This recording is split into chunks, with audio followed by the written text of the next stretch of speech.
मूळचे सुप्रसिद्ध सामाजिक कार्यकर्ते, राजकीय कार्यकर्ते, विधान परिषदेचे सदस्य डॉक्टर रामदास आंबटकर. रामदासजी, शंखनादच्या या कार्यक्रमात आपलं खूप खूप स्वागत. नमस्कार. धन्यवाद. रामदास आंबटकर हे नाव वर्धा जिल्ह्यातल्या हिंगणघाट सारख्या एका छोट्याशा तालुक्यातलं वडनेर भोलजी नावाचं एक छोटंसं गाव. तिथनं रामदासजींचा प्रवास सुरू झालेला. विद्यार्थी चळवळीतून त्यांच्या सामाजिक कामाची सुरुवात झाली आणि मग पुढे आता भारतीय जनता पक्षातलं त्यांचं विशेषतः संघटनात्मक दृष्टीने असलेलं काम त्यांनी भरपूर केलेलं आहे. रामदासजी, आंबटकर कुटुंबाला राष्ट्रीय स्वयंसेवक संघाच्या विचारांचा एक वारसा आहे. त्याच्याविषयी काय सांगा?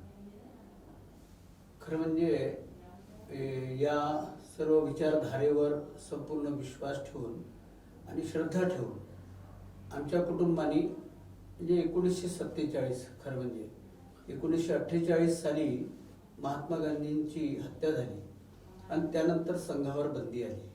आणि संघावर बंदी आली त्यावेळी आमचे वडील पचमढी म्हणजे मध्य प्रदेशातलं पचमढी इथे ॲग्रिकल्चर सुपरवायझर होते. परंतु संघ कार्यालयात त्यांनी 8वी पर्यंतचं शिक्षण केलं होतं, त्यामुळं संघ संस्कार होते. त्यामुळे या परिस्थितीत काय करावं तर संघावर बंदी आली म्हणून त्यांनी नागपूरला येऊन सत्याग्रहात भाग घेतला. आणि भाग घेतल्यानंतर त्यांची नोकरी त्यावेळेस गेली. नोकरी गेल्यानंतर मग काय तर मग संघ हीच जीवनगाथा अशा अर्थानेच पुन्हा गावाला परत येऊन पुन्हा हरिओम करत पुन्हा काम सुरू केलं. शेती आणि मेकॅनिक सारखं काम म्हणजे त्यावेळी किर्लोस्करची इंजिन असायचे आणि त्या इंजिनच्या दुरुस्ती करायच्या आणि आपलं भरण पोषण करायचं कुटुंबाचं. अत्यंत बेताचं अत्यंत सामान्य कुटुंबातून आम्हाला सर्वांना वाढवलं. आम्ही भावंडही भरपूर होतो, आमचे काका लोक भरपूर होते, मोठं कुटुंब होतं. परंतु ह्या संपूर्ण कुटुंबाला त्यांना पुढे घेऊन जाण्यासाठी मात्र त्यांनी कधीही कोणाचा छोटा मोठा असा विषय केला नाही. सर्वांना त्यांनी सोबत घेतलं आणि पुढे जात होतो. पण संघाचं मात्र काम सतत सुरू होतं. त्यावेळी आमच्या गावात खरं म्हणजे शिंगोटे म्हणून एक गृहस्थ होते. त्यांनी एक पुढाकार घेऊन तिथे संघाची शाखा सुरू केली. आमचे वडील, शिंगोटे आणि असे काही मंडळी त्या भागातली, भास्करराव भीमानवार म्हणून एक समर्पित कार्यकर्ते होते हिंगणघाटचे, ते सुद्धा सोबत होते. तात्यासाहेब देशपांडे वर्ध्याचे ते सोबत होते. आणि या काळात संघाचा विचार घेऊन काम करत करत आम्ही खरं म्हणजे पुढे गेलो.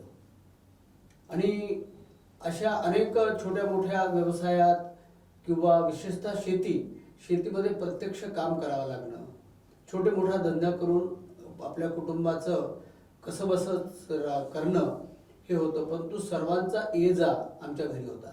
विश्व हिंदू परिषद असो, विद्यार्थी परिषद असो, त्यावेळेचा जनसंघ असो की संघाचे लोक असो, प्रचारक असो, अशी सर्व मंडळी आम्हाला खरं मार्गदर्शन करून जात होती. त्यामुळं खरं जीवन जे तयार झालं आणि खरा जो विचार मिळाला ते तिथून मिळाला. बरोबर. संघाचा संस्कार अगदी लहानपणापासून तुमच्यावर झालेला. हे सगळे जे मोठे मोठे लोक घरी यायचे किंवा त्यांच्या सान्निध्यात तुम्हाला राहता आलं, त्यांचे विचार ऐकता आले, त्यांच्यासोबत वावरता आलं, तो अनुभव कसा? आता कोण कोण होते मोठे लोक? त्यात खरं म्हणजे रामभाऊ बोंडाळेंना मी पाहिलं.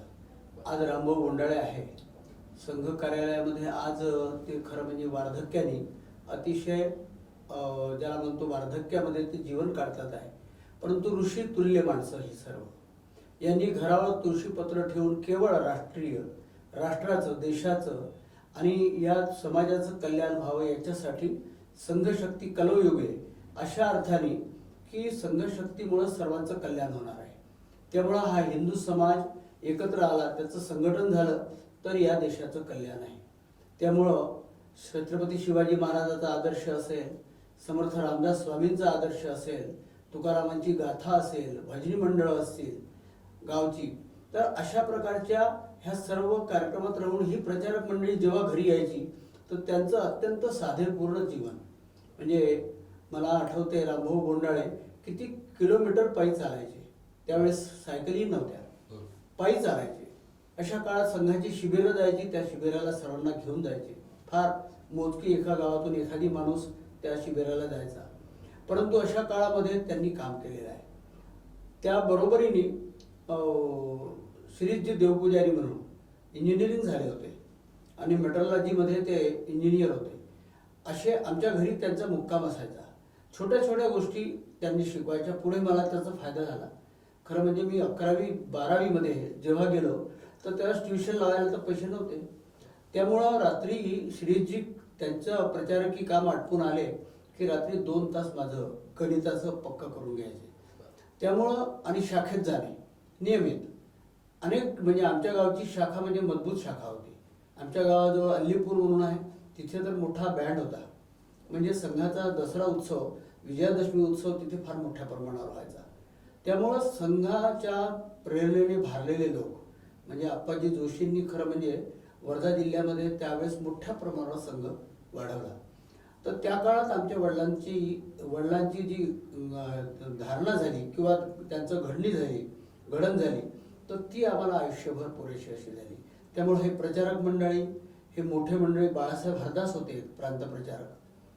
पुढे तर प्रचारकाशीच संबंध आला. म्हणजे आज माननीय सरसंघचालक, परमपूजनीय सरसंघचालक मोहनजी भागवत, त्यावेळेस मी विद्यार्थी परिषदेच्या कामात असताना कधीतरी बुधवारी रात्री मुक्कामी संघ कार्यालयात जायचं, सकाळी त्यांच्याबरोबर चहा घ्यायचा, त्यांना आपलं सांगायचं आणि पुढे जायचं.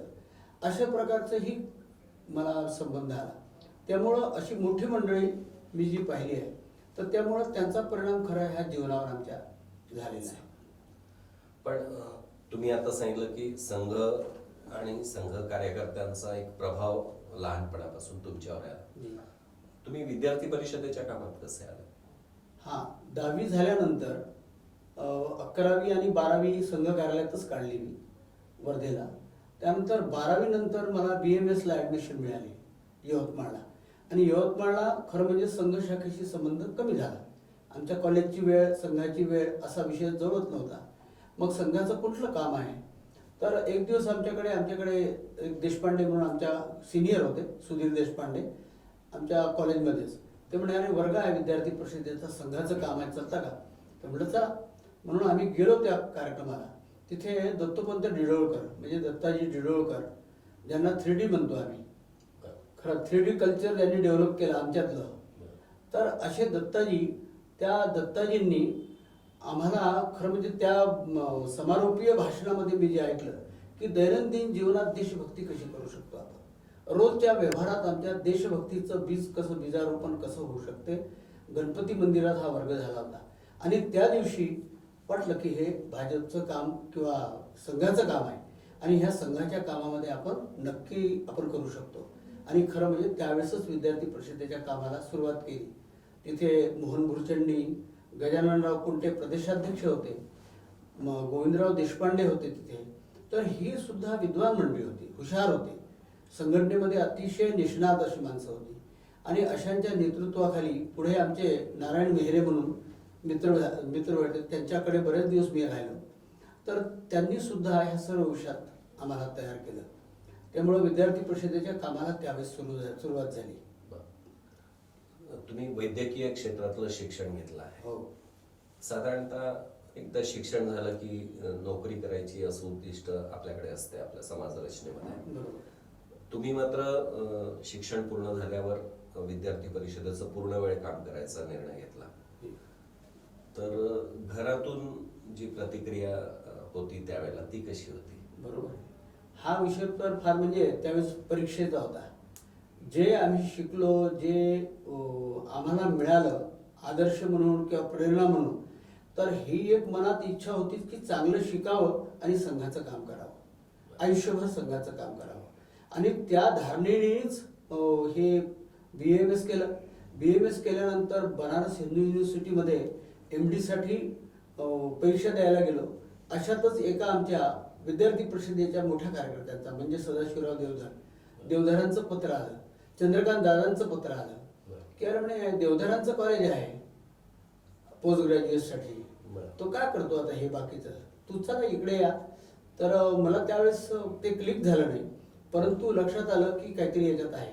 म्हणून मग मी पुन्हा भेटायला गेलो आणि भेटीत लक्षात आलं की आपल्याला पूर्ण वेळ निघायचा आहे. अच्छा, देवदारांचं कॉलेज म्हणजे विद्यार्थी परिषद. विद्यार्थी परिषद म्हणजे सदाशिवराव देवधर हे खरं म्हणजे या सर्व विषयातले जे बारकावे, कार्यकर्त्याची जडणघडण, कार्यकर्ता कसा असावा, कार्यकर्त्याचा व्यवहार, कार्यकर्त्याचा भूमिका काय असली पाहिजे, अशा अनेक गोष्टी आम्हाला छोट्या छोट्या प्रारूपामधून शिकल्या आणि प्रत्यक्ष जगायला भाग पाडलं आणि ते अंगवळणी पडलं. ते केवळ कुणी लादलं नाही तर ते अंगवळणी पडलं. त्यामुळं त्यातून ही सर्व रचना होत मला वाटायला लागलं की हे आता शिक्षण करून आपण प्राध्यापकच होणार ना, त्याच्या पलीकडे काय करणार, पोस्ट ग्रॅज्युएशन करून, त्यापेक्षा इकडे काम करावं. आणि त्यामुळं विद्यार्थी परिषदेत पूर्ण वेळ निघाला आणि पडेल ते काम करायचं. तर त्यामुळं संघर्ष तर होताच. घरी एका बाजूनी आर्थिक परिस्थिती फार वाईट होती. अशा वेळात वडिलांना सुद्धा धक्का बसला की बा तू एवढा शिकला, आपल्या घरचाच एक जण डॉक्टर झालाय, आजपर्यंत कोणी शिकलं नाही एवढं, आणि तू शिकल्यानंतर बाहेर जाशील तर ह्या सर्वांचं मग शिक्षण बंद करू आपण. तर ते म्हटल्यानंतरही माझा संकल्प मात्र पक्का होता. पण माझा संकल्प पाहून त्यांनी मान्य केलं. बाळासाहेब दीक्षित ह्या सर्व विषयाला कारणीभूत ठरले. आजही बाळासाहेब आमचे पालक आहेत, त्यांना वडिलांच्याच जागी मानतो मी. तर बाळासाहेबांनी आमच्या घरी जाऊन ह्या सर्व विषयाची मांडणी केली. दत्ताजींनी सुद्धा त्यावेळेस वडिलांना मांडणी केली की अरे म्हणे आसामला गेला, हा त्या सीमेवर गेला, जे फील्डच्या आंदोलनात होता, तर म्हणे ह्याला काम करू द्या. आणि काम करत करत ही प्रेरणा मध्ये ही माणसं माझ्या पाठीशी उभी राहिली. त्यामुळं वडिलांचं सुद्धा मन बनलं आणि घरी जी असेल ती परिस्थिती, परंतु तो एक तर घरचा संघर्ष आणि इकडलं बाकीचं पाहताना अनेक वेळा चलबिचल व्हायची, काय करावं काय नाही, परंतु मात्र ध्येय आसक्तीने मात्र आपण पुढेच जायचं. तर त्या दृष्टीने काम करत राहिलो. तो मात्र संघर्ष लक्षात राहण्यासारखा आहे. परंतु असं वाटतं की बरीच वाट चालून आल्यानंतर की आपण आयुष्यात खूप चांगला निर्णय केला, करत राहिलो, सतत सातत्य ठेवलं. त्यामुळे आज आपल्याला हा प्रपंच पाहायला मिळतो. आज मोठ्या मोठ्या उंचीचे लोक म्हणजे माननीय नितीनजी गडकरी, त्यातला माझा मोठा आदर्श आहे राजकारणातला. नितीनजींनी ज्या कार्यकर्त्यांची चिंता करून मोठं केलं, त्या कार्यकर्त्यांपैकी मी एक असेल. त्यामुळं सतत लक्ष, बापासारखं लक्ष ठेवलं हे अशा मोठ्या माणसांनी केल्यामुळंच याची ही भरारी घेताना, म्हणजे पंख मोठे असले तरी त्या पंखात ताकद लागते असं आपण म्हणतो, तर ही ताकद देण्याचं काम ह्या मोठ्या माणसांनी केलेलं आहे. त्यामुळं आजची स्थिती ह्या सर्व लोकांचं श्रेय आहे. आपलं जरी परिश्रम असले, परंतु ही मानसिकता सतत कायम ठेवण्यात, ते पाठीशी उभे राहिल्यामुळं आपल्याला झेप घेता आली, पुढे जाता आलं, हे मात्र नक्की. तुम्ही घरच्या सगळ्यांचं मन वळवून बाकीच्यांनी पण वळवलं आणि मग तुम्ही सगळ्यात पहिले कुठे गेले? पहिल्यांदा माझ्याकडे अमरावती जिल्हा आणि यवतमाळ जिल्हा विद्यार्थी परिषदेच्या कामाच्या दृष्टीने यवतमाळ माझा तसा नेटिव्ह होता. आजही लोक मला यवतमाळचेच समजतात, वर्धा जिल्ह्यातले समजतात. पण यवतमाळवरून मी अमरावतीला गेलो. त्यावेळेसची परिस्थिती फार वाईट होती. तशी निवडणुका बंद झाल्या होत्या, निवडणुका नव्हत्या कॉलेजच्या. विद्यार्थ्यांचं नेतृत्व संपवलं होतं. संसदीय लोकशाहीमध्ये खरं म्हणजे विद्यार्थ्यांना सुद्धा सहभाग घेता आला पाहिजे, विद्यार्थ्यांचं पार्टिसिपेशन असलं पाहिजे, ते मात्र बंद होतं. अशा स्थितीमध्ये एक एक माणूस जोडणे, माणसं कमी होती, फारच कमी माणसं म्हणजे. परंतु माझा थर्स्ट पूर्ण जीवनातला हा राहिला की चांगली चांगली माणसं शोधायची, त्यांना कामाला लावायचं, त्यांना तयार करायचं आणि त्यांना मोठंही करायचं. अशा अर्थाने माझ्या आजही आयुष्यात मला असं वाटते की आपण बाकीच्या गोष्टी, कुठला प्रोजेक्ट उभा केला पाहिजे, ते अत्यंत आवश्यक आहे. पण हे असलं तरी माणसं असेल तर प्रोजेक्ट चालतील. म्हणून चांगली माणसं मिळाली तर चांगले प्रकल्प उभे राहतील, चांगले दालने खुलतील किंवा त्याला काम करणारे, न्याय देणारे लोक मिळतील. आणि त्या अर्थाने माणसं शोधण्याचंच काम मी त्यावेळेस केलं. त्यामुळे येणाऱ्या प्रत्येक माणसावर प्रेम करा, प्रत्येक माणसाला त्याला त्याच्या रुचीप्रमाणे काम द्या आणि त्या रुचीप्रमाणेच त्याला वाढवा. तर मला असं वाटतं की हळूहळू त्या माणसामध्ये सुद्धा ह्या गोष्टी पाहायला मिळतात. आणि समाधानाची बाब ही की असं जिथे कुठे असेल, जे काम मिळालं, पुढे तर विदर्भाचं काम मिळालं, पुढे त्याच्यानंतर राष्ट्रीय कार्यकारिणीवर होतो मी. पण अशा सर्व कामामध्ये अशी मोठी माणसं आणि ज्यांची उंची आभाळा एवढी होती, अशीच माणसं मिळाली. त्यामुळं आपला आकाश ठेंगणं आहे अजून, आपल्याला मोठं व्हायचं आहे, ही मात्र मनात इच्छा होती. आणि आजही तेच वाटते की आपल्याला अजून काही भरपूर करण्यासारखं आहे आणि पुढे आपल्याला अनेक लोकांना ह्या सर्व समूहात जोडण्याचा आपण प्रयत्न केला पाहिजे, हीच इच्छा सतत मनात असते. रामदासजी, तुम्ही जेव्हा विद्यार्थी परिषदेचं काम सुरू केलं त्यावेळेला संघ विचाराला किंवा विद्यार्थी परिषदेला परिवारातल्या एकूणच विचाराला समाजामध्ये फारशी स्वीकारार्हता नव्हती, मान्यता नव्हती, लोक स्वीकारायचे नाही. आणि अन्य विद्यार्थी संघटना पण बऱ्याच संख्येमध्ये ऍक्टिव्ह होत्या. तर अशा त्या परिस्थितीमध्ये विद्यार्थी परिषदेचा विचार, ज्याला तेवढी समाज मान्यता अजून मिळालेली नाही, असा विचार लोकांपर्यंत पोहोचवणे, हे काम कसं केलं? कसं आहे की आपल्याकडे आधार असतो त्या माणसाच्या सादगीपूर्ण व्यवहाराचा, प्रत्यक्ष ट्रान्सपरन्सी, रिजिडिटी आपल्या विचारावरची आणि सातत्य, अशा ह्या 2-3 गोष्टी सतत आपल्याला परिषदेच्या कामातून, संघाच्या कामातून पाहायला मिळाल्या. म्हणजे खूप अनुकूलता नसेल पण खूप प्रतिकूलता होती असंही काही काळ नव्हता. म्हणजे ज्यावेळी मी काम करत होतो, पण तुम्ही कॉलेज कॅम्पसमध्ये गेले, हॉस्टेलमध्ये गेले तर लोक मिळत नव्हते का? मिळत होते. परंतु तुम्हाला सातत्य कायम ठेवावं लागेल, माणसांवर नजर ठेवावं लागेल, चांगली माणसं, गुणी माणसं शोधायची असेल तर त्याच्यासाठी वेळ द्यावा लागेल. ते आपलं काही ना काही दिल्याशिवाय तर काही होत नाही. म्हणजे आपण काही केल्याशिवाय लोकही त्याला मान्यता देत नाही. त्यामुळे सतत फिरणारा आहे, हा सारखा फिरून राहिला आहे आणि सतत माझ्याकडे चक्रा मारतो, अरे एक वेळ जायला पाहिजे कार्यालयात, भेटायला पाहिजे यांना, यांच्या कार्यक्रमात जायला पाहिजे. मग आला तो, मग त्याला कुठलं काम रुचीचं आहे, हा त्याला संचलन फार आवडते, संचलनाचं काम द्यावं. त्याला भाषण चांगलं ते भाषणाचं काम द्यावं. त्याला स्वच्छता आणि तिथलं व्यवस्थापन चांगलं आवडतं, त्याला व्यवस्थापनाचं काम द्यावं. अशा वेगवेगळ्या प्रकारची, वेगवेगळ्या कौशल्य असणारी माणसं मिळाली. आणि त्या काळात तो एक भाग होता की कामाचा आवाका कमी होता, त्यामुळं माणसांचे संबंध खूप जवळचे. त्यामुळे एकमेकाला प्रेम देताना ते अत्यंत पारदर्शी आणि ज्याला म्हणतो कुठल्याही प्रकारचं निरागस असायचं. अशा ठिकाणी माणसं अशी जोडल्या जायची की ती कधी तुटली नाही. त्यामुळं हा कुंभ वाढत कशामुळे गेला तर या प्रयत्नामुळे गेला की सातत्य, सतत भेटा, जिव्हाळा दाखवा, लोकांच्या अडचणी समजून घ्या, जेवढे शक्य असेल तेवढे त्यांचे प्रश्न सोडवण्याचा प्रयत्न करा, एक लॉजिकल एंडपर्यंत जाऊन पुन्हा परत या. त्यामुळं प्रश्न तर म्हणजे आजही खूप काम वाढलं पण प्रश्नही नवनवीन निर्माण झाले. त्यावेळेस प्रश्न होते नाही का? त्यावेळेस प्रश्न भरपूर होते, परंतु ते प्रश्न बदलले आता कारण कामाचा आवाक वाढला, काम मोठं झालं, काळानुरूप वेगवेगळ्या समस्या पुन्हा समाज समोर यायला लागल्या. मग त्यावेळेच्या ज्या अन्य विद्यार्थी संघटना होत्या त्यांच्याशी कसे संबंध असायचे? संघर्ष पण व्हायचा का? संघर्ष व्हायचा, परंतु शेवटी माणसांचंच डिलिंग असते. संबंध चांगले ठेवले नाही. अरे विद्यार्थी परिषद, मला आठवते, आता नाव घेत नाही मी, पण एक मोठे नेते आहे नागपुरात, तर जेव्हा विद्यार्थी परिषदेची इलेक्शन्स असायची तर आम्ही त्यांच्याकडे जायचो की आम्हाला इलेक्शन लढायला पैसे द्या. तर ते आम्हाला आनंदाने पैसे द्यायचे आणि त्यांच्या मुलालाही बोलवून सांगायचे ते, अरे तू म्हणे NSUI लढवतो ना, तू NSUI लढव, पण हे मुलं चांगले आहे विद्यार्थी परिषदेचे, यांना मी पैसे देतोय बरं, यांचं कुठलं काम असलं तर ते काम करायचं आपण. तर ही एक भावना विरोधकांमध्ये होती की हे माणसं चांगली आहेत, हे लोक चांगले आहेत, यांना मदत करा, यांच्या सोबत राहा. आणि तो एक मोठा अध्याय खरं म्हणजे विचाराने विरोधी असणाऱ्या संघटनाही एकत्र आणण्याचा प्रयत्न. हे सर्व आपलेच बंधू आहेत.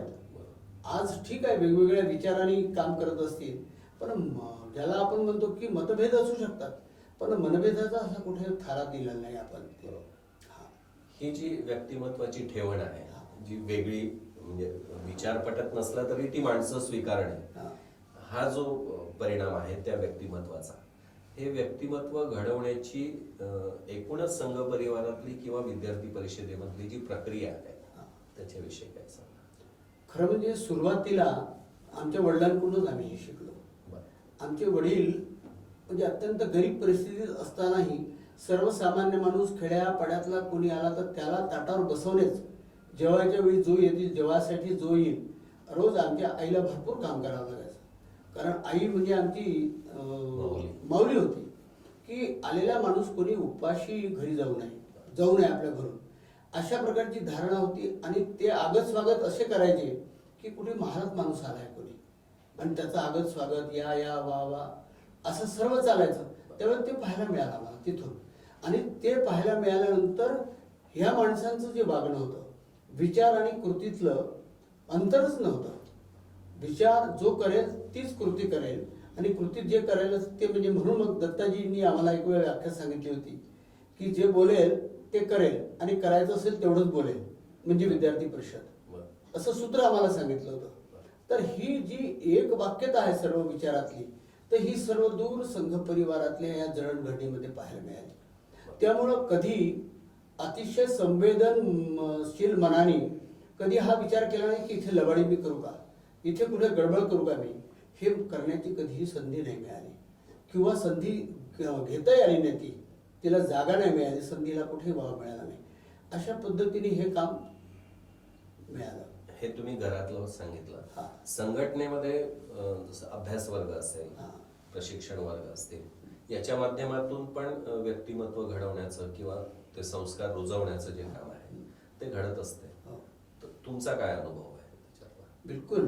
कारण हे एकीकडे कामातलं रोज सातत्य, संपर्क, संवाद, ह्या सर्व विषयातून जशी माणसं जोडली जातात स्वतःशी, तशी प्रत्येकाचा व्यवहार पाहून 3 दिवस 4 दिवस अभ्यास वर्गात एकत्र राहावं, त्या एकत्र वर्गातून आपापली कामं सर्वांनी निमूटपणे करावी, ते जे मिळालं ते ग्रहण करावं, आणि ही शिदोरी पुन्हा वर्षभर वापरावी. अशा प्रकारचे वर्ग प्रत्यक्ष ग्रामीण जीवनामध्ये श्रमसंस्कार शिबिरं आम्ही घ्यायचो, चलशिबिरं घ्यायचो, ज्याला वनांचल दर्शन आपण म्हणायचो. तर अशा ग्रामीण भागामध्ये जिथे पाणी पिण्यासारखं नाही, वापरण्यासारखं नाही, असंही पाणी लोक प्यायचे. दुःख वाटायचं की स्वातंत्र्याला मिळून इतके वर्ष झाले, आणि इतके वर्ष झाल्यानंतरही आपला समाज आज आपला वनवासी बंधू किंवा सर्वसामान्य माणूस झोपडपट्टीत राहणारा दारिद्र्यात आहे. तर याची कणव कुठे ना कुठे आपल्या मनात निर्माण व्हायची. ते हे कुठून व्हायचं? अभ्यास वर्ग, ह्या सर्वांच्या भेटी, हे छोटे मोठे प्रश्न, मनातले अंतर्गत कलह, ह्या सर्वांना भेदून टाकणारे आपले विचार आणि एक निष्ठा, एक दृढ निश्चयाने उभं राहून हे सर्व करण्याचं. अंततोगत्वा आम्हाला काय करायचं आहे? ते या हिंदुस्थानला, या देशाला, या मातृभूमीला पुन्हा गुरुपदावर बसवायचं. अशा प्रकारचा जो विचार, त्या विचाराला कुठेही फारकत नाही, कुठेही आपण त्याला तडा देऊ शकत नाही. अशा प्रकारची मनस्थिती मात्र यातून निर्माण झाली. त्यामुळे हे रोजच्या जीवनात जगण्यासारखं आहे. संघ जगलाच पाहिजे, विद्यार्थी परिषद जगलंच पाहिजे. तर अशी माणसं उभी व्हायला लागतात. म्हणजे मला आठवते आमचे सुनील आंबेकर हुशार, अत्यंत हुशार. तर पण मी अशा हुशार माणसांच्या मागे राहायचं. मला कमी समजलं असलं तरी त्यांना जास्त समजायचं. त्यामुळं त्यांच्या मागे मागे आपला मार्ग प्रशस्त करत पुढे जायचं. परंतु अशी माणसं मिळाली की ज्यांनी बऱ्याच गोष्टी पूर्ण केल्या, बरेच पुढे गेले. तर हे खरं म्हणजे यातलं आपल्या सर्व यातलं क्रेडिट आहे कामातलं, की आपण ज्या मार्गाने निघालो होतो त्या मार्गाने हजारो लोक चालायला लागले. म्हणजे काय, मैं अकेला ही निकला था, लोग आते गए, कारवा बनता गया, अशा प्रकारचं जे आहे, तर ते हे या काळात अनुभवायला मिळालं. आज तर फार मोठं अफाट काम झालेलं आहे. संघाने विस्तार केला आहे, सर्व क्षेत्रांचा विस्तार झालेला आहे. त्यामुळं हे भविष्य आपलं उज्ज्वल आहे. मगाशी तुम्ही उल्लेख केला देवधारांच्या कॉलेजचा. हा. हे कॉलेज असं आहे की इथे काही पुस्तकं घेऊन कोणी काही तुम्हाला काही शिकवत नाही. समोर जी काही व्यक्ती असेल तिच्या आचरणातून आपण समोर म्हणजे शिकत जातो. तुमचं व्यक्तिमत्व असं आहे की तुम्ही कोणाच्या तरी नेतृत्वात तयार झाला, नंतर अनेक पिढ्या तुमच्या नेतृत्वात तयार झाल्या, मग त्याच्यानंतरची एक पिढी आहे की त्यांचंही नेतृत्व पुढे येत गेलं. हा जो प्रवास आहे त्याच्यातले जे बदल आहेत ते तुम्ही कसे बघता? हा प्रवास कसा आहे की प्रवासामध्ये कुठेही बदल झाला नाही, प्रश्न नवनवीन निर्माण झाले. परंतु एक गोष्ट लक्षात आली की क्षेत्र वाढले, लोकांचा विस्तार झाला, त्यावेळेस क्षेत्र कमी होते. त्यामुळं माणसांची रवानगी त्या त्या क्षेत्रामध्ये होती. आज क्षेत्रांचा विकास झाला, खूप मोठी झाली. आज ही वनवासी कल्याण आश्रमात काम करण्यासारखं नाही, काय खूप काम करण्यासारखं आहे. म्हणजे माननीय नितीनजींनी जवळपास 4,000च्या वर शाळा, एकल विद्यालय त्यांनी, म्हणजे मग ते चंद्रपूरचा किंवा गडचिरोलीचा इंटिरियर पार्ट असो, आदिवासी क्षेत्र असो किंवा मेळघाटातलं क्षेत्र असो, तिकडे अकोल्यापर्यंतचं क्षेत्र असो, या भागात शाळा सुरू केल्या. ही तर कमिटमेंट आहे, ही जीवनदृष्टी आहे. तर ही जीवनदृष्टी आजही करण्यासारखी आहे. फक्त या सर्व विषयातला जो संवाद आहे, या संवादात मात्र मला वाटते थोडी कुठेतरी अधिक संवाद वाढवण्याची आवश्यकता आहे. तर हे जर झालं तर आपापली क्षेत्र आपण स्वयंपूर्ण करणं, स्वायत्त करणं, हे जे एक संघाचं त्यावेळेसपासूनचं लक्ष होतं की स्वतः आपापल्या संघटना स्वायत्त करा, स्वतंत्र करा आणि त्याचा विकास करा. तर या अर्थाने सर्वांनी त्याच्याकडे लक्ष दिलं पाहिजे. तर मला असं वाटतं काम कमी झालेलं नाही आहे. क्षेत्र वाढलं, त्याच्या त्याला काय म्हणतो आपण, त्याच्या सीमारेषा वाढल्या. तर ह्या सीमारेषेच्या पलीकडे जाऊन आपण अधिक चांगलं काम करू शकतो. कारण प्रोजेक्ट उभे झाले, अनेक प्रोजेक्ट उभे झाले, प्रत्यक्ष उदाहरणं आहेत. माणसं वनवासी भागात जाऊन काम करतात, नोकरी सोडून काम करतात. आज असे तरुण आहे, इंजिनिअरिंग करतात, उच्च शिक्षण घेतात, पण संघाच्या कामासाठी बाहेर पडतात. आपण राजकीय क्षेत्रातलं उदाहरण पाहिलं, मोदीजींनी चाय पे चर्चा नावाचा विषय सुरू केला.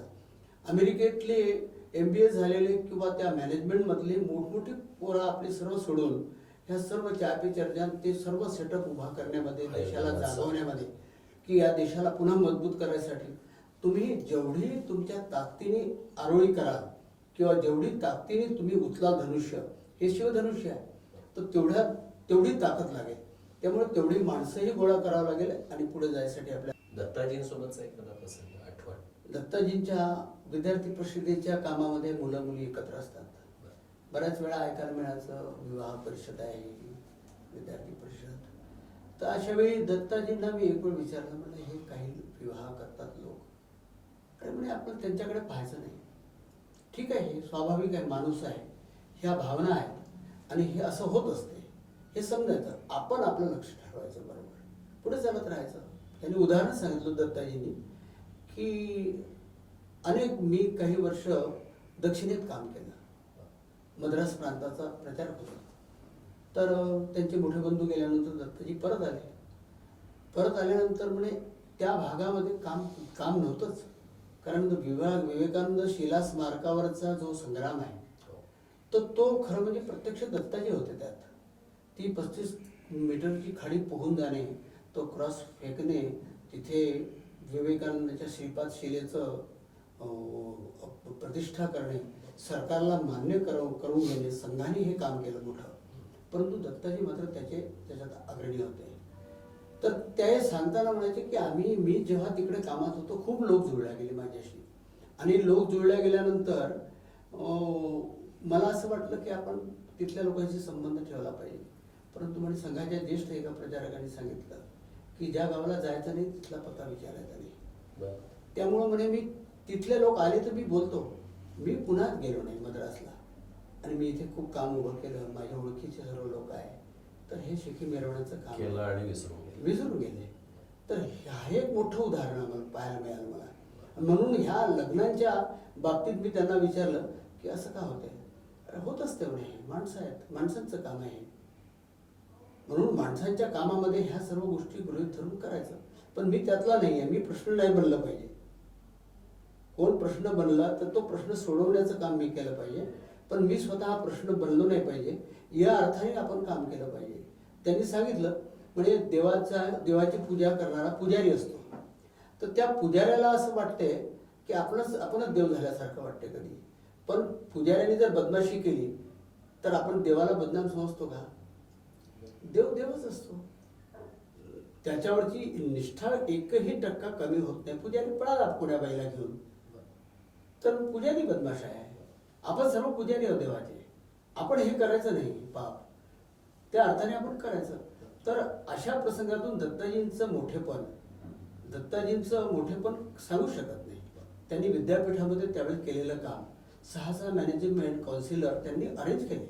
ज्या काळात प्रतिकूलता म्हणतो आपण, त्या काळातही 6 मॅनेजमेंट काउन्सिलर, त्यावेळेस एक्झिक्युटिव्ह काउन्सिलर असायचे, तर ते सुद्धा तयारी करण्याची बाहेरच्या विचारातले सारे लोक एकत्र आणून असा एक कुनबा तयार करून विद्यापीठ चांगलं चाललं पाहिजे याचा प्रयत्न दत्ताजींनी केला. शिक्षण चांगलं मिळालं पाहिजे यासाठी. दत्ताजींसारखंच सदाशिवराव आणि दीक्षित सर हां. हे कार्यकर्त्यांवर मायेची पखरण करणारे लोक. हो. त्यांच्याबाबतचा अनुभव तुमचा कसा? खरं म्हणजे सदाशिवराव तर आमचे सर्वांचे पालक होते. मूर्तिमंत उदाहरण होते की रोज कसं जगायचं, कसं राहायचं, अत्यंत कमी कमी संसाधनाच्या आधारावर आपलं जीवन यापन कसं करायचं आणि आपण किती चांगलं राहिलं पाहिजे याचं मूर्तिमंत उदाहरण म्हणजे सदाशिवराव देवधर, मदनदासजी देवी. तर ही दोन माणसं मोठी पाहिली की ज्या अर्थाने त्यांच्या प्रत्येक कृतीतून नाही नाही हे केलं नाही पाहिजे, ते केलं पाहिजे, म्हणजे विधिनिषेध ज्याला म्हणतो की काय केलं पाहिजे आणि काय करू नये या सर्वातलं तारतम्य ज्यांनी शिकवलं असे सदाशिवराव देवधर, मदनदासजी. आणि प्रत्यक्ष व्यवहार म्हणजे बाळासाहेब दीक्षित आता पुण्याला आहेत. बाळासाहेबांचं जीवन त्यांच्यावर ते कधी रागावले कोणावर आमच्यावर असं कधीच पाहिलं नाही, कधीच पाहिलं नाही. सतत माऊली म्हणजे त्यांच्या घराचं नाव सावली होतं चिखलीला, परंतु ते माऊली आणि त्यांची सावली आमच्यावर नियमित राहिली आहे. वहिनी सुद्धा त्या म्हणजे बाळासाहेबांच्या पत्नी ह्या सुद्धा तेवढी रात्री 2 वाजता गेलो, आपल्याला लाज वाटायची की 2 वाजता यांना कसं उठवायचं. तर एक वेळा मी त्या बस स्टँडवर सकाळ काढली आणि सकाळी गेलो, कुठल्या गाडीने आला तर खोटं बोलण्याचा विषय नव्हता. आलो पहाटे पण थांबलो होतो मी बस स्टँडवर. काय मूर्ख आहे का तू, इथे याचं घर आहे, अरे बेल वाजवता येते, उठून आम्ही काही प्रॉब्लेम नाही. तर अशा प्रकारचं कपडे नसायचे. तर बाळासाहेबांकडे आम्ही दिवाळीला जायचो, तर बाळासाहेबांकडून एक ड्रेस ठरलेला असायचा, दिवाळी तिथे साजरी करायची आणि सर्वांना बोलवायचं या सर्व वेळांना. तर ते खरं घर म्हणजे आमचं घर होतं, कुटुंबातलं एक घर. कोण म्हणजे 2 डोळे पाहिजे ना. बाळासाहेब सांगायचे की आपण जे करतो त्याच्यावर हजारो मायक्रोस्कोप लागलेले असतात. आपण वाईट केलं तर ते मायक्रोस्कोपमध्ये टिपून घेतात. तर हजारो डोळे आपल्यावर असतात, आपले 2च डोळे असतात पाहणारे, परंतु हजारो डोळे आपल्यावर लागलेले असतात. त्यामुळे आपण कुठलीही कृती करताना सावधपणे कुठल्याही विषयाचं त्यांना जर आपण विचारलं तर त्याचं स्पष्टीकरण अत्यंत सहजपणे, कितीही आपण चिडून गेलो, रागावलेलं असलो, अन्याय झालेला असला, पण बाळासाहेबांकडे गेला की शांत होऊन बाहेर निघायचं. अशा प्रकारचं घर. बाळासाहेबांचे खूप अनुभव आहे, खूप खूप अनुभव आहे बाळासाहेबांचे. या सगळ्या मोठ्या लोकांच्या सान्निध्यात राहत असताना आणि तुमचे पण सहकारी कार्यकर्ते खूप मोठ्या संख्येत होते, कधी असं दडपण जाणवलं की बा ते लोक सगळे असे वागतात, आपल्याकडे बघून पण काम करणारा एक कार्यकर्ता वर्ग आहे, तर आपलं वागणं तसं असलं पाहिजे, असं कधी दडपण असायचं की हे सहज घडत गेलं? असं हे सहज घडत गेलं. खरं म्हणजे काय, वेगळ्याने प्रयत्न करायचे नाही, हे अंगवळणी पडलं की आपल्याला असंच राहायचं आहे, असंच काम करायचं आहे. कोण कसाही वागला तरी आपल्याला काही गडबड नाही करायची आहे, आपल्याला कुठलाही ताव आणायचा नाही आहे. परंतु एक होतं की ह्या कामातून एक खरं म्हणजे जे निर्माण होत असते, कामातून जी ताकद निर्माण होत असते बोलण्यातली, ती मी पाहिली की ग्राउंडवरचा माणूस आणि प्रत्यक्ष पुस्तकं लिहिणारा माणूस यात फरक असतो.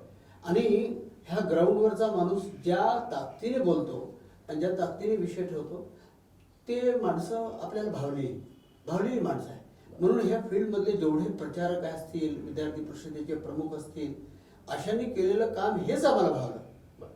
बाकी कुठलं कोणी सांगितलं की हे पुस्तक वाचा, हा वाचून टाकलं, पुस्तक वाचलं, चांगल्या 4 गोष्टी असेल मिळाल्या.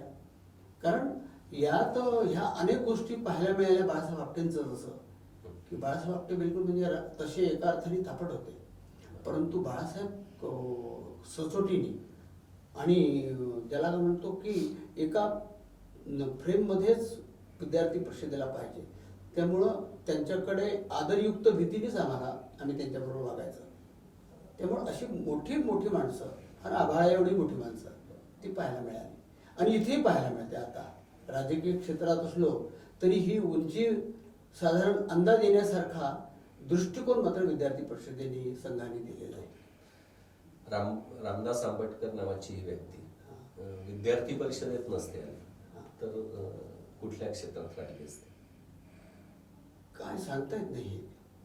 कुठे असतो की नाही सांगता येत नाही. लोक जे आपल्या काळ्या मोड्यांचं जीवन जगतात तसे मी प्रॅक्टिस केली असते कुठेतरी, आणि आपलं छोटं छोटं मोठं विश्व कुठेतरी दवाखाना असतो. दवाखाना असता, लोकांची सेवा केली असती, कारण तो घरातला बसा होता, तो काही प्रश्नच नव्हता. शाखेत असतो कदाचित तिथल्या, परंतु इतक्या लोकांचा ज्याला सहभाग लागला आणि त्यांनी जे आपल्याला मोठं केलं, जी उंची वाढवली, आपल्याला वाटते, लोक म्हणतात म्हणून, परंतु जे शिकायला मिळालं हे यांच्यामुळेच मिळालं, याच्याशिवाय दुसरं काही नाही. रामदासजी, तुम्ही विद्यार्थी चळवळीत काम करत असताना किंवा पर्टिक्युलर विद्यार्थी परिषदेचं काम करत असताना साधारणतः आपण सगळ्यांना सांगत होतो की राजकारणाशी आपला काही संबंध नाही, पण नंतर तुम्ही स्वतः राजकारणात आले, तर आधीपासून इच्छा होती जायची राजकारणात की अपघाताने आले? नाही, विद्यार्थी परिषदेच्या कामात असताना एक विषय तर सर्वांचा होता, ते क्षेत्र त्यांनी पूर्ण पाहावं, त्यांनी स्वयंपूर्ण करावं, त्यात त्याची ताकद लावावी. आणि दुसरं असं की देशाच्या भल्यासाठी जे काही करायचं असेल ते नक्की केलं पाहिजे.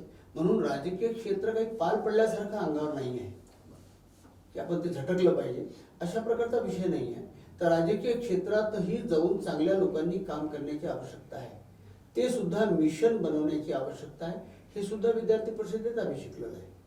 केवळ विद्यार्थी परिषदेने राजकीय क्षेत्राच्या वर उठून किंवा दलगत राजनीति से ऊपर उठकर कुछ करना चाहिए, तो पार्ट आहेच, आजही आहे की ह्या केवळ दलगत राजनीत दलदलीत फसण्यापेक्षा त्याच्यावर वर उठून ह्या समाजाचं कल्याण कशाने होते. आपण पाहतो मोदीजींच्या सबका साथ सबका विकास और सबका प्रयास हे जे त्यांनी सूत्र सांगितलं, तर ते प्रत्यक्ष दीनदयालजींच्या जीवन दर्शनातला विषय आहे की सामान्य माणूस म्हणजे आखिरी बादान पे खड़ा जो आदमी है आर्थिक विषय में, उसको ऊपर उठाने के लिए ये सब कल्याण है, लोक कल्याण की योजना बन. तर ह्या सर्व योजना आणि त्याचं एक आपल्याला प्रश्न करून पाहायला मिळतं. चांगली माणसं चांगल्या ठिकाणी प्लेस झाली तर कल्याण होऊ शकते समाजाचं, याच्यावर विश्वास आहे. त्यामुळं राजकीय दलगत राजनीती नसेल, परंतु देशाच्या कल्याणासाठी राजनीती करायचं काम पडलं ते केलं पाहिजे. तुमचा राजकारणातला प्रवास कसा घडून आला? माझ्या राजकारणातलं ठरल्या खरं म्हणजे उशिरा आलो मी राजकारणात, कारण विद्यापीठातलं काम केल्यानंतर संघ क्षेत्रातल्या अनेक ज्या काही कामं सांगितली ती कामं केली. 2004 मध्ये मी आलो. 2004 मध्ये आलो त्यावेळेस माझ्याकडे अकोला, अमरावती असे 2 जिल्हे होते. साधारण 4-5 महिन्यांनी माझ्याकडे पश्चिम विदर्भ आला आणि पश्चिम विदर्भात काम सुरू केलं. तर कठीण काम होतं. तसे तुम्ही राजकारणात आले तरी काम संघटनात्मकच होतं. काम संघटनात्मक, कारण ते संघटन मंत्री म्हणूनच मी प्रवेश केला आणि सुरुवात झाली. जवळपास 15 वर्ष पश्चिम विदर्भातल्या कानाकोपऱ्यात फिरलो आणि लक्षात आलं की आपण जर आपले इनपुट्स किंवा आपले एफर्ट्स नीट असले तर आपल्याला त्याच्यात नक्कीच यश मिळू शकते. अशा प्रकारचा एक चांगला अनुभवही लक्षात आला.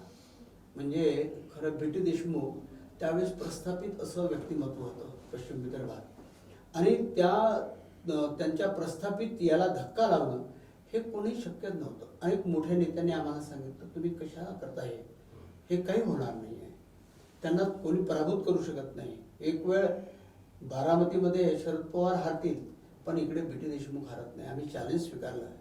1 वर्षापूर्वी तयारी सुरू केली आणि आम्ही तिथे रणजित पाटील निवडून आल्यानंतर भाजपचे, तर बी टीना 28,000 मतांनी सिंगल आपला प्रेफरन्स वोटिंग सिस्टीममध्ये त्याच्यात हरवलं आम्ही.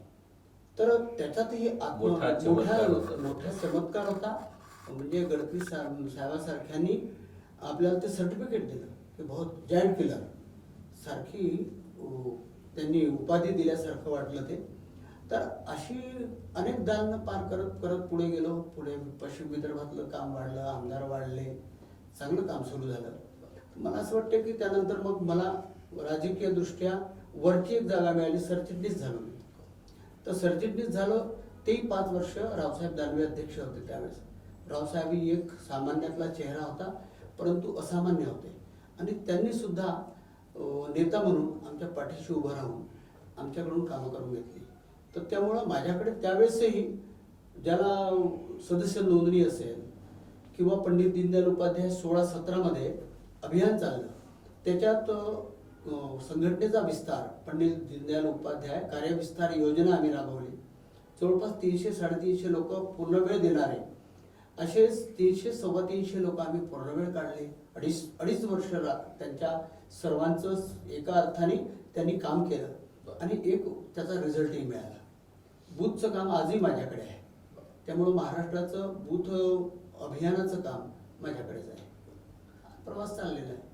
विधान परिषदेत प्रवेश करण्याची संधी तुम्हाला मिळाली. मिळाली. तो अनेकांसाठी आनंदाचा क्षण होता तुम्हाला मिळालेली हा. उमेदवारी. तर तुमचा अनुभव कसा आहे? खरं म्हणजे ही कल्पना नव्हती, परंतु मी जेव्हा सरचिटणीस झालो त्याच्यानंतर मलाही वाटायला लागलं की असं होऊ शकते का. आणि खरं म्हणजे ते उतरलं खाली. तर माननीय नितीनजी असतील, देवेंद्रजी असतील, या सर्वांनी विचार करून माझी निवड केली. आणि खरं म्हणजे की पार्टीनेच पूर्ण प्रयास केला त्यातला, त्यामुळं आपण जिंकू शकलो. परंतु तिकीट मिळाल्यानंतर कार्यकर्त्यांना जे वाटलं, महाराष्ट्रातल्या अख्ख्या महाराष्ट्रातल्या सर्वांचा आनंद होता. आजही कार्यकर्त्यांना गेलो त्यांना आनंद वाटतो की आपल्यातला कार्यकर्ता आमदार झाला, आपण आमदार झालो असं वाटतंय. त्यामुळं त्या आनंदाचाच विषय होता.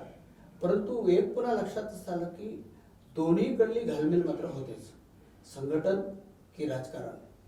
तर ह्या सर्व विषयामध्ये दोन्ही करायचं होता. म्हणजे काय म्हणतो आपण त्याला, दुसरा पर्याय नाही, स्वीकारला आहे, करायचं. अशा अर्थाने चाललंय काम. तुम्ही राजकारणात जरी आले असलात तरी संघटनात्मक किंवा सामाजिक जो आयाम आहे कामाला किंवा विचारांना, तो काही अजून सुटलेला नाही. माणसांचा एक तर माणसं सामाजिक दृष्ट्या प्रबळ झाली, पक्की झाली, तर प्रश्न सोडवायसाठी माणसं उभी राहिली, तर मला असं वाटतं या कामाचा उपयोग जास्त आहे. त्यामुळं चांगली माणसं येणं, चांगल्या माणसांना म्हणजे आला तसा घेणे आणि पाहिजे तसा घडवणे, अशी जी मुळातच आपली कामाची रचना आहे. तर त्यामुळं त्याच्यावर विश्वास आहे माझा. म्हणून वेळ द्या, सांभाळून घ्या लोकांना, जसं शक्य आहे तेवढं त्याला स्पेस द्या आणि काम करू द्या. माणसं तयार होतील चांगली. अशा अर्थानेच हे काम चाललेलं आहे. त्यामुळे ती मानसिकताच आहे की माणसं उभी राहिली तर काम उभं राहील. भविष्यातलं नियोजन कसं आहे स्वतःसाठीच? नियोजनामध्ये जसजशी पार्टीची आपल्याकडे पाहण्याची दृष्टी असेल, आपण काय करावं हे पार्टीला वाटत असेल, त्या दृष्टीने पार्टी सांगेल किंवा पक्ष सांगेल त्या पद्धतीनेच आपण काम करू. त्यात मग पण हे संघटनेचं काम सोडून इतरत्र कामं करायचे नक्की करू. परंतु हा बेस ज्याच्या आधारावर उभं राहिलो आपण, त्याला मात्र कधी ढळू द्यायचं नाही. अशा पद्धतीनेच पुढचे काम मी करणार असं. तुम्ही अगदी लग्नाच्या पूर्वी, लग्नाच्या नंतर सामाजिक कामात राहिले, विद्यार्थी चळवळीत राहिले, आता राजकारणात आहात. खूप जास्त वेळ द्यावा लागतो. घरच्या सदस्यांची भूमिका किंवा त्यांचा प्रतिसाद, त्यांचं पाठबळ हे कसं आहे? एक तर खरं म्हणजे मी लग्न केल्यानंतर वाटलं की काही स्वप्न होतं की परंतु त्याला खूप न्याय देऊ शकलो मी असं नाही. घरातल्या लोकांनी मला न्याय दिला, माझ्यावर कृपाच केली खरं अर्थानं. म्हणजे बायकोनी, माझ्या पत्नीने याच्यातलं बरंच सोचलेलं आहे, पण ती पाठीशी उभी राहिली. तुम्ही करा. आजही सर्वजण पाठीशी आहे, पोरही पाठीशी आहे, दोनही सुदैवाने दोघंही हुशार आहे. आणि त्यांच्या पोरांच्या भविष्याची मी चिंता नाही केली, कुठलीच कधीही चिंता केली नाही. ती बायकोनीच केली. त्यामुळं घर तिने ती शिकवते कॉलेजमध्ये, ते कॉलेजची नोकरी, हे सर्व करून PhD करणं, घर सांभाळणं, पोरांना सांभाळणं आणि मला सांभाळणं, हे एक मोठं दिव्य तिच्या मागे होतं. परंतु ते आयुष्यात मी समाधानी की माझं घर म्हणून मलाही सांभाळलं तिने. आणि त्यामुळं मला असं वाटतं की बायकोचं हे मोठं पाठबळ माझ्या पाठीशी उभं राहिल्यामुळे मी इथपर्यंत पोहोचू शकलो. एकूणच कुटुंबाच्या आणि मित्रपरिवाराच्या किंवा तुमच्यावर प्रेम करणाऱ्या सगळ्या सहकाऱ्यांच्या त्या पाठबळावर आपण आहोत टिकून. वाजच नाही. 100% ही माणसं जी आहे तर जी काही म्हणजे न मिळणारी माणसं आहेत, ज्यांनी आयुष्यात नुसतं प्रेम केलं आपल्यावर, अशी आपल्या परिवारातली सोडा पण परिवारातल्या बाहेरची कार्यक्षेत्रातली माणसं जी आहे तर त्यांना अर्ध्या रात्री आपण बोलवलं की आपल्याला हे करायचं आहे तर लोक तयार असतात. त्यामुळं ही आपली पुंजी आहे. इतके वर्ष काम केल्याचा हा विश्वास आहे की कार्यकर्त्यांनी दिलेला की आपण त्या मार्गापासून कुठेही पतित झालो नाही. त्यांनी आपल्याला प्रेमच केलं. आपण रागावलो असेल कारण आपला स्वभाव तसा थोडा आहे, ज्याला हार्ड म्हणता येईल, की टॅकलिंग हे सहज होते असं नाही, एका लेवलपर्यंत होते आणि ते हार्ड होऊन जाते. त्यामुळं अशी माणसं दुखावल्या जातात तात्पुरती, परंतु मात्र कायमची माणसं जोडल्याच जातात. हे त्याच्याही लक्षात येते, आपल्याही लक्षात येते. त्यामुळं असं वाटत नाही मला की नुकसान कोणाचं केलं आपण आयुष्यात, कोणाच्यामुळं आपल्यामुळं कोणाचं नुकसान झालं असं मला कुठे उदाहरण फार काही पाहायला मिळालं नाही. त्याचा आनंद आहे. रामदासजी सोबतच्या गप्पांचा हा ओघ खरं म्हणजे अजूनही सुरू राहावा असं आपल्याला सगळ्यांना वाटणं स्वाभाविक आहे. पण कालमर्यादा लक्षात घेत कुठेतरी थांबलं पाहिजे, म्हणून ही चर्चा आपण इथेच थांबूया. रामदासजी, शंखनाथच्या निमंत्रणावरून आज या ठिकाणी आपण उपस्थित झालो. आपले खूप खूप आभार. धन्यवाद. शंकरनाथचे धन्यवाद.